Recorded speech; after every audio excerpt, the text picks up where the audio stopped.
Break के बाद एक बार फिर से गुड मॉर्निंग। लाहौर में आपको खुश आमदीद कहेंगे। व्यूअर्स, नमक हमारी ज़िंदगी का और हमारे खानों का बहुत ही अहम इंग्रेडिएंट है और हमेशा से रहा है, लेकिन आजकल आप देखें, आप बाहर भी होटलिंग वगैरह करें तो उसमें बहुत से लोग अक्सर ये कहते हैं, आपको दिखाई देंगे कि नमक थोड़ा कम था या बड़ा ही बैलेंस्ड उन्होंने रखा हुआ था। इसकी रीज़न ये है कि आजकल बीमारियां, ब्लड प्रेशर, ये इतनी चीज़ें कॉमन हो चुकी हैं कि अब जो बाहर कुकिंग हो रही होती है होटल्स वगैरह में, रेस्टोरेंट्स में, वो भी इस चीज़ का ख्याल करते हैं। लेकिन आजकल आप बहुत से लोगों को देखें, इंडिविजुअल्स को देखें जो कि कम उम्र हैं। पहले तो ये समझा जाता था कि एक स्पेसिफिक एज के बाद, एक जब आप एजिंग प्रोसेस स्टार्ट होता है उसमें आके आपको ब्लड प्रेशर के इश्यूज़ जो हैं वो ज़्यादा होने लग जाते हैं। लेकिन अब ब्लड प्रेशर के इश्यूज़ जो हैं वो मेरे ख्याल में टीनेजर्स में भी अक्सर मैंने देखे हैं, और टीनेजर्स के पास जो 30s में लोग हैं उनमें बहुत ज़्यादा कॉमन है। और एक तो चलें इसमें स्ट्रेस आ गया, लेकिन स्ट्रेस के साथ साथ हमारी डाइट, और डाइट में हमारा नमक और वो भी बैलेंस्ड ना होना, ये बहुत ज़्यादा किसी भी इंसान को प्रोन कर देता है हाई ब्लड प्रेशर की तरफ। सो नमक जो है वो बेहतर कौन सा होना चाहिए? आजकल हिमालयन सॉल्ट भी है जिसको कुछ लोग हिमालयन सॉल्ट भी कहते हैं, पिंक सॉल्ट, कौन सा बेहतर है और किस क्वांटिटी में इसका इस्तेमाल करना चाहिए? जो लोग ज़्यादा इस्तेमाल करते हैं उसके क्या नुकसान आते हैं? जो लोग मेरी तरह थोड़ा बहुत कच्चा नमक डाल के भी खा लेते हैं उसके क्या नुकसान आते हैं? ऑल्टरनेटिव्स क्या हो सकते हैं? हमारे साथ इस वक्त माहिर ग़िज़ाइयात मारिया हारिस हमें शो में ज्वाइन कर रही हैं। Maria, thank you so much and a very good morning. अच्छा मारिया, सबसे पहले तो ये कि नमक मेरे आपके हर लिए या किसी भी इंडिविजुअल के लिए ज़रूरी कितना है? और फिर हम आएंगे कि किस अमाउंट में ज़रूरी है, कितनी अमाउंट। यस रोमा, ये बहुत अच्छी बात आपने की है कि हम लोग साल्ट फोबिया जनरेट करने की बजाय सबसे पहले हम इसकी अफादियत पे बात करने लगे हैं। हम हमेशा कहते हैं कि साल्ट हमारे लिए हेल्दी नहीं है, साल्ट के ये फ़लाँ नुकसानात हैं, इसके हमारी बॉडी पे ये डिसएडवांटेजेस कॉज करता है, लेकिन साल्ट की अफादियत पे बहुत कम लोग बात करते हैं। तो बीइंग डाइटिशियन, मैं यहाँ पे साल्ट फोबिया जनरेट करने के लिए नहीं बैठी। मैं सबसे पहले आपको बताऊँगी कि साल्ट्स के बेनिफिट्स क्या होते हैं। अच्छा, साल्ट के बहुत से बॉडी में बेनिफिट्स हैं, लेकिन मेजर 3 बेनिफिट्स हैं जिनके बगैर हमारी बॉडी का एक पूरा जो सिस्टम है वो डिस्टर्ब हो जाता है विदाउट साल्ट। सबसे पहली बात कि हमारी बॉडी के जितने भी सेल्स हैं उनको प्रॉपर फंक्शन करने के लिए, हमारी बॉडी के मसल्स को कंट्रैक्शन और रिलैक्सेशन करने के लिए साल्ट की ज़रूरत होती है। या हम कह सकते हैं कि कंट्रैक्शन और रिलैक्सेशन के लिए हमारी बॉडी साल्ट पे डिपेंडेंट होती है। तो अब ये देख लें कि साल्ट कितना इंपॉर्टेंट है कि विदाउट साल्ट हमारी बॉडी का जो कंट्रैक्शन रिलैक्सेशन का मैकेनिज्म है वो डिस्टर्ब हो जाएगा। सेकंड, इसका बहुत बड़ा फ़ायदा साल्ट का ये है, बेसिकली हमारे ब्रेन से नर्व इम्पल्स जनरेट होते हैं जो पूरी बॉडी में मैसेज पहुंचाते हैं। अगर हमारे ब्रेन को हमारे लिवर, किडनी के साथ कम्युनिकेट करना है या बॉडी के किसी भी ऑर्गन के साथ कम्युनिकेट करना है तो थ्रू नर्व इम्पल्स की कंडक्शन के थ्रू होता है। ये नर्व इम्पल्स की कंडक्शन जो है, this is also primarily depends upon the salt.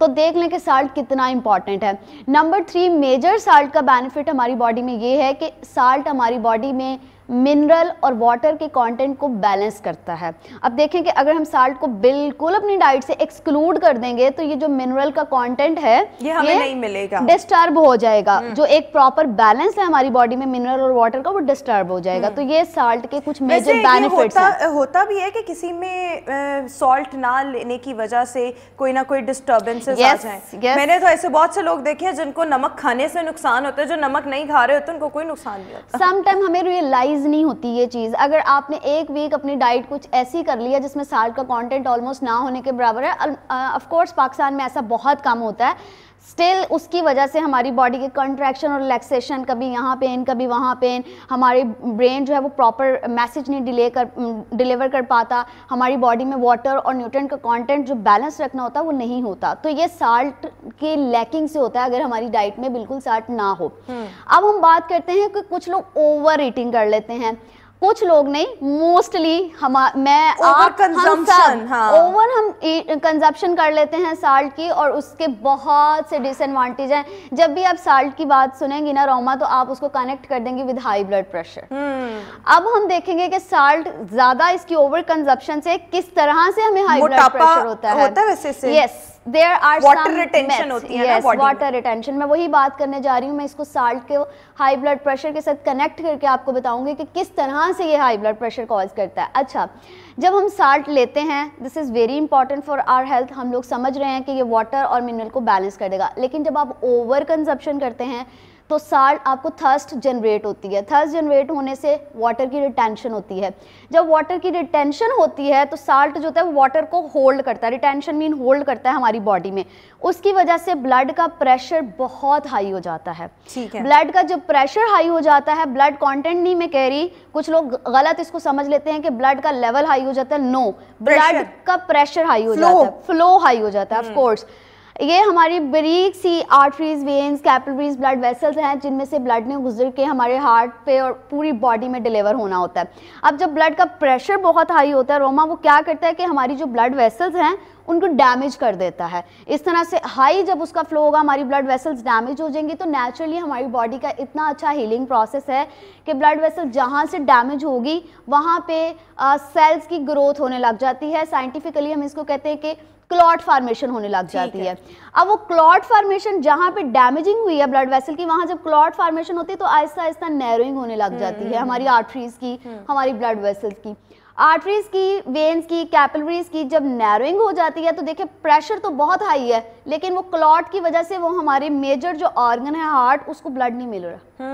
देखिए रिटेंशन ने इतना बुरा इफेक्ट किया कि हमारे हार्ट को बड़ा डिटेल में जो है वो एक्सप्लेन कर दिया है। अगर हम बात करें सबसे पहले कि हमने नमक का ज्यादा इस्तेमाल किया, जिससे हमें प्यास लगी, हमने ज्यादा पानी पिया, पानी ज्यादा पिया, वाटर रिटेंशन हो गई। वाटर रिटेंशन ने क्या किया, ब्लड प्रेशर जो है उसको हाई कर दिया और इसकी वजह से हमारी आर्टरीज डैमेज हो गई। आर्टरीज डैमेज हो गई तो बॉडी ने क्लॉट फॉर्मेशन बनाई। बॉडी ने अपनी तरफ से हीलिंग प्रोसेस किया, लेकिन वो इतनी नैरोइंग हो जाता है क्लॉट की वजह से कि प्रॉपर ब्लड की सप्लाई हमारे हार्ट को नहीं होती, और इसको हम कहते हैं कि फिर हार्ट फेलियर हो जाता है। हाई ब्लड प्रेशर इस तरह से हमारी हार्ट की डिजीजेस कॉज करता है। अगर ये प्रॉब्लम अच्छा, जो वैसे अगर आपने ये बात की, थोड़ा सा मैं टॉपिक से डी ट्रैक हो रही हूँ, but I want to ask you कि जिस तरह से आपने कहा पानी ज़्यादा इस्तेमाल करने से वाटर रिटेंशन हो जाती है, साल्ट ज़्यादा करने से साल्ट वाटर को होल्ड करता है बॉडी के अंदर। हमारे सेल्स में बेसिकली साल्ट की जब हम ओवर कंजप्शन, पानी पीने से कोई ताल्लुक नहीं, वो जो हम पी रहे हैं वो नॉर्मल है, लेकिन अगर हम साथ ज़्यादा सॉल्ट का भी इस्तेमाल कर रहे हैं तो वो जो पानी हम कंज्यूम कर रहे हैं वो पानी अंदर होल्ड होता जा रहा है। जैसे मैंने रोमा पहले बात की कि साल्ट बेसिकली तो बहुत अच्छा काम कर रहा है अगर हम इसको मॉडरेशन यूज करें। जैसे वाटर को ये बैलेंस करता है बॉडी में, कितना किडनी को हेल्प करता है कि कितना उसने यूरिन फॉर्मेशन में भेज देना, वाटर बॉडी में बैलेंस हो गया हमारे ब्लड में। लेकिन ओवर कंजप्शन साल्ट की वजह से वाटर की रिटेंशन हो जाती है, हमारे सेल्स के अंदर वाटर ज्यादा होने लग जाता है, तो वो ये सेल, दो सेल्स हैं उनके दरमियान एक्स्ट्रा सेलुलर फ्लूइड होता है, तो वहां पे सेल्स की वाटर की रिटेंशन होने लग जाती है, वहां से वाटर जो है हमारे ब्लड में चला जाता है, तो ब्लड का प्रेशर हाई हो जाता है। इस तरह से साल्ट जो है वो ब्लड का प्रेशर को हाई करता है, और blood pressure is a major, high blood pressure is a major risk factor for the heart diseases and for stroke. अगर ये क्लॉट, मैंने कहा क्लॉट फॉर्मेशन हो जाती है हाई ब्लड प्रेशर की डैमेजिंग की वजह से, अगर ये क्लॉट उन ब्लड वेसल्स में हुआ है जो कि हमारे ब्रेन में ब्लड की सप्लाई कर रही है, तो हमारे अगर तो हार्ट को नहीं मिला ब्लड तो वो हार्ट डिजीजेस होगी, ब्रेन को नहीं मिला तो उसको कहते हैं स्ट्रोक हो गया, जिसको कहते हैं कि दिमाग की शरीयान फट गई। तो ये साल्ट का मेजर इफेक्ट हुआ हमारी बॉडी के ऊपर। बिल्कुल बिल्कुल ठीक हो गया। अच्छा, जब आपने कहा कि सॉल्ट को हमने मॉडरेट अमाउंट में इस्तेमाल करना है, क्वांटिटी इसकी मुनासिब होनी चाहिए, जब हम मॉडरेट की बात करते हैं तो एक नॉर्मल इंडिविजुअल के लिए आप कितनी अमाउंट इसकी रिकमेंड करेंगे? Okay, according to British dietetic association 11 years से ऑनवर्ड जो हेल्दी इंडिविजुअल्स हैं, I am talking about healthy individuals not diseased person, जो हेल्दी इंडिविजुअल्स हैं उनके लिए है 6 gram per day, and 6 gram per day is equal to 1 teaspoon, not a tablespoon. अब ये लोग बहुत इसको मिस अंडरस्टूड कर जाते हैं। 6 ग्राम्स का मतलब 5 ग्राम्स का तो 1 टीस्पून होता ही है। 6 gram is equal to 1 teaspoon, this is the recommendation amount. लेकिन हमने इतना नहीं खाना रोमा, अब अगर मैं कह दी 1 टीस्पून से मुराद ये है कि हमने डिफरेंट चीजों में, यानी आपके पूरे दिन में। Very good, so this was my basic point. या पूरे दिन में जो आपने नमक इस्तेमाल करना है, दैट वुड मेक 1 टीस्पून, मतलब 6 ग्राम्स। ये नहीं कि एक ही टाइम पर अगर मील खा रहे हैं तो आपके पास मार्जिन है, वो तो वैसे खाया भी नहीं जाएगा। खाया जाएगा। लोग, आपको पता है अगर घर में 4 मेंबर हैं, कड़ी सालन बन रहा है, तो उसमें क्या करेंगे कि वो 1 टीस्पून हर पर्सन का एक काउंट करके डाल देते हैं, क्योंकि डाइटिशियन ने कहा है। अब मैंने तो इस तरह से कहा है, ही नहीं जाएगा। yes, तो वो हिडन साल्ट खाया जाता है, लोग खा लेते हैं रोमा, ऐसी बात नहीं। अब कुछ लोग भर भर के टीस्पून कर लें तो वो एक अलहदा मैटर है, अगर पूरा बैलेंस करके टीस्पून लेके चलें तो this was the basic thing. तो 1 टीस्पून अब आपने खाना है, लेकिन अब आपने ऐसा नहीं कि सालन बना रहे हैं, 1 पर्सन का सालन है तो आपने 1 टीस्पून डाल दिया, जी ये तो मेरी रिकमेंडेड अमाउंट थी, मैं ऐसा नहीं कह रही। बेसिकली हमारी और भी बहुत से फूड ऐसे हैं जिनमें हिडन साल्ट होता है और हमें पता भी नहीं होता। अब कोई इमेजिन कर सकता है कि ब्रेड में भी साल्ट होता है? कभी आप उसका न्यूट्रिशनल कंटेंट जो है वो वर्ड से पढ़े। नेचुरली होता है, कुछ में मैन्युफैक्चरिंग के दौरान डाला जाता है, कुछ को एज अ प्रिजर्वेटिव डाला जाता है। जो मैन्युफैक्चरिंग के दौरान डाला जाता है उसको हम कहते हैं हिडन साल्ट, वो आम पर्सन को नहीं पता होता। बेसिकली साल्ट को प्रेजेंट किया जाता है उसके केमिकल नेम से, दैट इज सोडियम। तो वो सोडियम न्यूट्रिशनल कंटेंट अगर हम देखें ब्रेड लेते हुए तो वहाँ पे सोडियम का कंटेंट लिखा होगा कि इतना सोडियम, और वो हमें पता ही नहीं लग रहा, और वो हमें पता ही नहीं चलता। एक तो हमारे अंदर हैबिट ही नहीं है न्यूट्रिशनल कंटेंट पढ़ने की, और दूसरा हमें केमिकल नेम से हमें अवेयरनेस नहीं होती। तो से ब्रेड में हमारे साल्ट होता है, ब्रेड के ऊपर हम डेली जैम लगा के खाते हैं, जैम मीठा होता है बट स्टिल उसमें भी सोडियम कंटेंट होता है। तो देखिए अगर 1-1 ग्राम या 0.55 ग्राम करते हैं तो आप बहुत साल्ट एक दिन में खा लेते हैं। बिस्किट्स हम खाते हैं, इतना कुछ हम खा रहे होते हैं, बिस्किट्स में साल्ट होता है, लेज में साल्ट होता है, इस तरह तो फिर हम 2-3 टीस्पून से भी ज्यादा जो है वो खा लेते हैं। एनी हाउ, अच्छा ये तो हम बात कर रहे हैं नॉर्मल सॉल्ट की, अब हम आ जाते हैं कि हिमालयन सॉल्ट, जिसको हम पिंक सॉल्ट भी कहते हैं, कुछ लोग हिमालयन सॉल्ट भी कहते हैं, विच सॉल्ट इज बेटर, या every salt has adverse effects?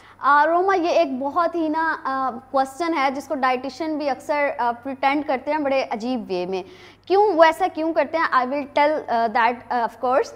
First of all मैं बात करूँगी कि जो हिमालयन साल्ट है या दूसरा सी साल्ट जिसको हम वाइट साल्ट भी कहते हैं, इन दोनों में अगर देखा जाए तो according to doctor Dean, pink Himalayan salt is best. अब वो क्यों बेस्ट है कि साल्ट के डिपॉजिट्स पाए जाते हैं हिमालयन माउंटेन्स के ऊपर, वहाँ से साल्ट को फिर एक्सट्रैक्ट किया जाता है उसके डिपॉजिट से।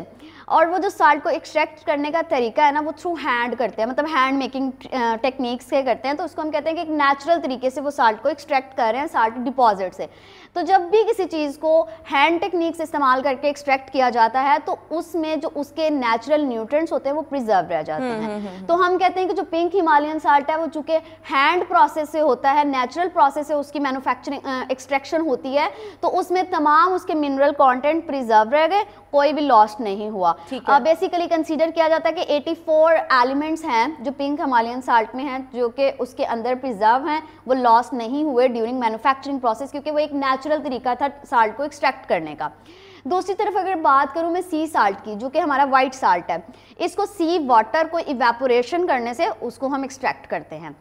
ये जो एक्सट्रैक्शन का प्रोसेस होता है वो मशीन्स के थ्रू होता है। तो ये कंसीडर किया जाता है कि मे बी ड्यूरिंग मैन्युफैक्चरिंग या ड्यूरिंग एक्सट्रैक्शन या ड्यूरिंग इवेपोरेशन प्रोसेस बहुत से उसके एलिमेंट्स लॉस्ट हो गए। जब इसको लेबोरेटरी में चेक किया गया तो देखा गया पिंक साल्ट में 84 एलिमेंट्स थे और जो व्हाइट साल्ट था उसमें 72 एलिमेंट्स थे, 72 मिनरल से। तो मिनरल का कंटेंट तो उसमें कम था, तो इसलिए हम कहते हैं कि pink salt is much better than white salt. उसमें जो है प्रोसेसिंग के दौरान उसके जो इंपॉर्टेंट मिनरल्स हैं वो वेस्ट नहीं होते, इसलिए हम कह रहे हैं कि ये ज़्यादा बेहतर है। पिंक सॉल्ट जो है वो ज़्यादा बेहतर है। इसके पीछे जो लॉजिक है वो ये है। अच्छा, अगर हम बात करें वो जो हमारे घरों में अक्सर हम इस्तेमाल करते हैं काला नमक, वैसे तो वो होता सफ़ेद ही है लेकिन थोड़ा सा काला नमक वो अजीब सा रंग होता है, डिफरेंट होता है, उतना वाइट नहीं होता। सो जब हम काले नमक की बात करते हैं और इसकी, तो उन दोनों में कौन सा बेहतर है? यस, अब मैंने ये तो बता दिया कि लेबोरेटरीज में देखा गया पिंक साल्ट अच्छा था, वाइट साल्ट में थोड़े न्यूट्रिएंट्स कम थे। जो ब्लैक साल्ट है उसमें भी मिनरल का कंटेंट होता है, वो भी हमारे लिए ओके है। अब हमारे पास बेसिकली ना 3 साल्ट्स होते हैं। नॉर्मली तो हम वाइट साल्ट यूज़ करते हैं, अब कुछ लोग पिंक साल्ट भी यूज़ करने लगे हैं, घरों में ब्लैक सॉल्ट भी यूज़ होता है। अब इन तीनों सॉल्ट में कौन सा सॉल्ट बेटर है जो हमने नॉर्मली अपनी डाइट में इंक्लूड करना है? I would say, being dietitian, I am going to say all salts are better for you. अच्छा, सारे एक जैसे ही हैं, काला नमक भी। अच्छा मैंने अभी कहा ना कि पिंक साल्ट में तो एलिमेंट्स ज्यादा थे, ब्लैक साल्ट में भी एलिमेंट्स हैं, अबाउट 60 एलिमेंट्स ब्लैक साल्ट में होते हैं, व्हाइट साल्ट में 72 होते हैं, पिंक साल्ट में 82 एलिमेंट्स 82 मिनरल्स होते हैं, ठीक है। अब लेकिन मैं कह रही हूँ कि ये तीनों क्यों रोमा, मैंने ऐसे क्यों कहा, क्योंकि पिंक साल्ट के जो एलिमेंट्स हैं ना 84 हमारी बॉडी को चाहिए, वो लेने के लिए हमें बहुत ज्यादा क्वांटिटी में पिंक साल्ट खाना पड़ेगा, जो कि हम नहीं खा सकते। यानी आपको लग रहा है कि वो नमकीन तब तक नहीं होगा जब तक हम उसकी ज्यादा अमाउंट नहीं डालेंगे, तो वो हमें नुकसान भी पहुंचा रहा है। रोमा मैं ये कह रही हूँ कि अब इसके एलिमेंट सारे लेने के लिए हमें बहुत ज्यादा, जितनी हमारी बॉडी को रिक्वायरमेंट है ना, उससे ज्यादा नमक इस्तेमाल करना पड़ेगा अगर वो न्यूट्रिएंट्स हमने लेने हैं तो हम इतना नमक तो इस्तेमाल नहीं करते। वही एलिमेंट्स, वही मिनरल्स, वही विटामिन आप फ्रूट्स एंड वेजिटेबल से ले लें, लेकिन ये साल्ट तीनों जो आपको आपके बजट के अकॉर्डिंग है, आप वो वाला कंज्यूम करें। तीनों साल्ट आपके लिए बेटर है, but quantity matters a lot, too much and too little is not beneficial. हर चीज को मॉडरेशन में इस्तेमाल करें तो उसका नुकसान नहीं होता, and excess of everything is bad. नमक का मुनासिब इस्तेमाल करें, जो एक रिकमेंडेड अमाउंट है नॉर्मल इंडिविजुअल के लिए जिससे कोई भी प्रॉब्लम एसोसिएटेड नहीं है, वो 6 grams 5 grams to 6 grams, that makes around approximately 1 teaspoon वो इस्तेमाल कर सकता है। और 1 teaspoon एक ही दफ़ा के लिए नहीं, पूरे दिन में थोड़ा थोड़ा इस्तेमाल करके वो पूरे दिन का नमक जो है वो 1 teaspoon बनना चाहिए। जी, मैं एक इस पे यहाँ पे आप लोगों को क्विक बताऊंगी ये कि अब आप क्या करें कि 1 टीस्पून तो आपका रिकमेंडेड है, आप इसको 3/4 टीस्पून समझें अपने लिए। क्यों? क्योंकि बाकी जो है वो आप अदर न्यूट्रिएंट से ले रहे हैं, जैसे कभी नेचुरल सोर्सेज से भी हमें नमक मिल रहा होता है ना। मैंने बताया केचप में हम केचप कितना यूजुअली इस्तेमाल करते हैं, मेयोनीज हम इस्तेमाल करते हैं, सॉसेज हम इस्तेमाल करते हैं, ब्रेड, क्रस्ट, बिस्किट, इन सब के अंदर सॉल्ट नेचुरली मौजूद है। तो आप लोग अपनी हैबिट डेवलप करना शुरू कर दें कि 3/4 टीस्पून जो साल्ट वो 1% कंसीडर करें, आहिस्ता आहिस्ता उसको 1/2 टीस्पून पे लेके जाएं, बेबी स्टेप्स के थ्रू इसको 1/2 टीस्पून पे जाएं, उससे आपके जो टेस्ट बड्स हैं वो डेवलप हो जाएंगे और आपको इतना अजीब भी नहीं लगेगा। अगर कोई बहुत ज्यादा साल्टी फूड खाने का हैबिचुअल है तो आहिस्ता आहिस्ता उसकी हैबिट हो जाएगी। और बराए मेहरबानी कच्चा नमक ना खाएं, हाँ स्प्रिंकलिंग ना करें, आप अपने टेबल्स पे ना साल्ट शेकर्स को हटा दें, बिल्कुल ठीक हो। और अपने सालन के अंदर आप हर्ब्स को इस्तेमाल करना शुरू करें इंस्टेड ऑफ साल्ट। बिल्कुल ठीक हो गया, बहुत शुक्रिया। मारिया हारिस हमारे साथ शो में मौजूद थी। अभी भी बहुत बात हो सकती थी लेकिन फिर किसी वक्त करेंगे क्योंकि हमारा शो का जो वक्त है वो ख़त्म हो चुका है। इंशाल्लाह आपसे मुलाकात होगी अपने नेक्स्ट प्रोग्राम में। अपना बहुत सा ख्याल रखिएगा। मुझे दीजिए इजाज़त, अल्लाह हाफिज़।